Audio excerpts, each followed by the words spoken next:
Selamat malam.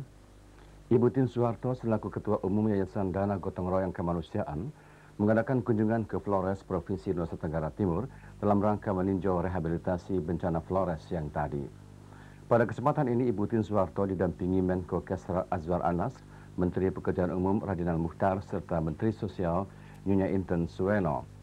Menurut Gubernur Nusa Tenggara Timur, Hendrikus Fernandes, akibat bencana alam tanggal 12 Desember tahun lalu, 31.862 unit rumah rusak dan kini telah dibangun kembali 18.756. Antara lain atas prakarsa Yayasan Dana Gotong Royong Kemanusiaan. Ibu Tien Soeharto mengharapkan perumahan inti atau rumah sangat sederhana di desa Minangahale, Kecamatan Talibura, Kabupaten Sika, sebanyak 458 unit dapat dikembangkan oleh masing-masing penghuninya dan sekaligus merupakan salah satu pemacu semangat untuk kembali melaksanakan tugas sehari-hari. Berita selengkapnya tentang kunjungan Ibu Tien Soeharto ke Flores ini akan kami siarkan pada Dunia Dalam Berita besok malam. Perdana Menteri India Narasimha Rao menerima Menteri Luar Negeri Bangladesh Mustafizur Rahman di New Delhi, India pagi tadi.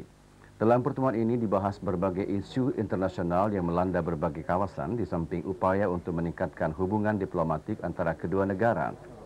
Pada kesempatan ini, Menteri Luar Negeri Bangladesh menyerahkan surat khusus dari Perdana Menteri Bangladesh Khalida Zia, namun isinya tidak dijelaskan kepada para wartawan oleh Menteri Luar Negeri Bangladesh. Dalam pembicaraan ini, Perdana Menteri India didampingi Menteri Luar Negeri Dennis Singh guna membahas lebih rinci masalah pengungsi Bangladesh yang memasuki wilayah India.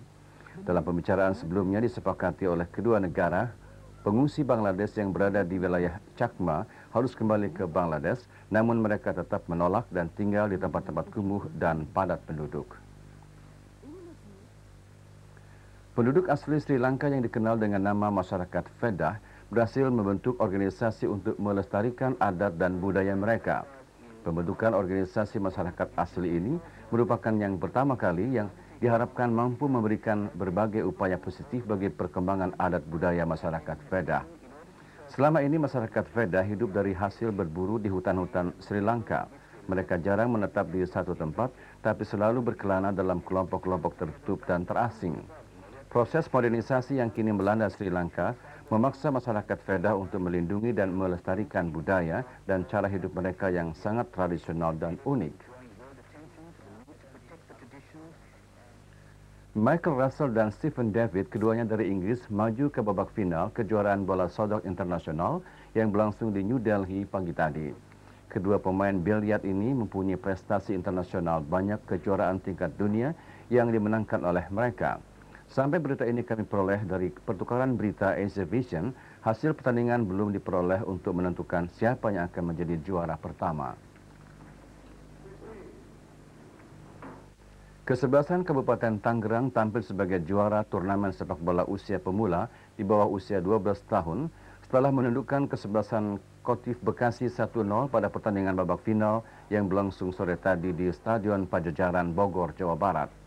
Pada pertandingan babak final ini berlangsung perpanjangan waktu 2 kali 10 menit setelah kedua kesebelasan bermain imbang di babak pertama dan kedua yang berlangsung 2 kali 25 menit.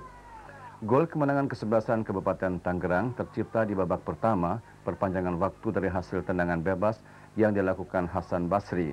Turnamen sepak bola usia pemula se-Jabotabek ke-8 tahun 93 ini diikuti 9 kesebelasan yang diselenggarakan oleh Yayasan Pembinaan Olahraga Usia Pemula Indonesia atau YAPOPI.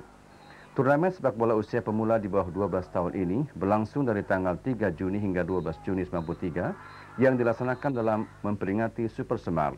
Juara pertama Kabupaten Tangerang selain memperoleh piala bergilir Menpora, juga piala tetap dari Menpera.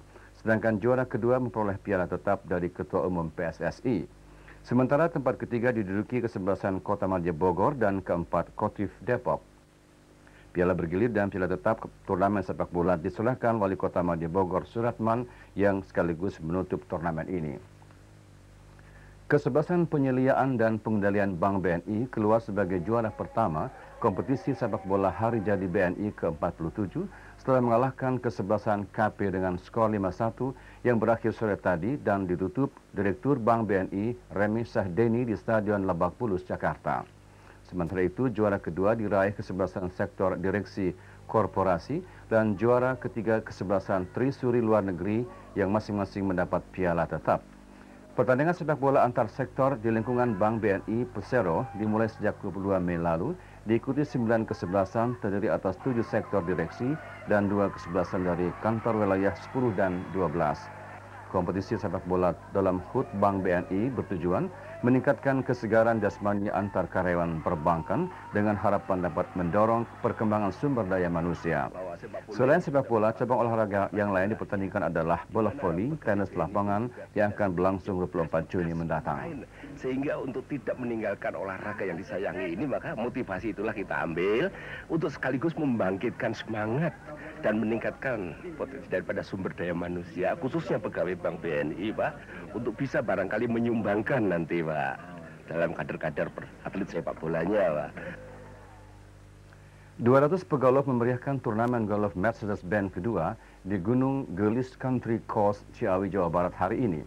Turnamen yang dibuka oleh Dirjen Perhubungan Darat Suyono merupakan bagian dari turnamen golf regional dan internasional.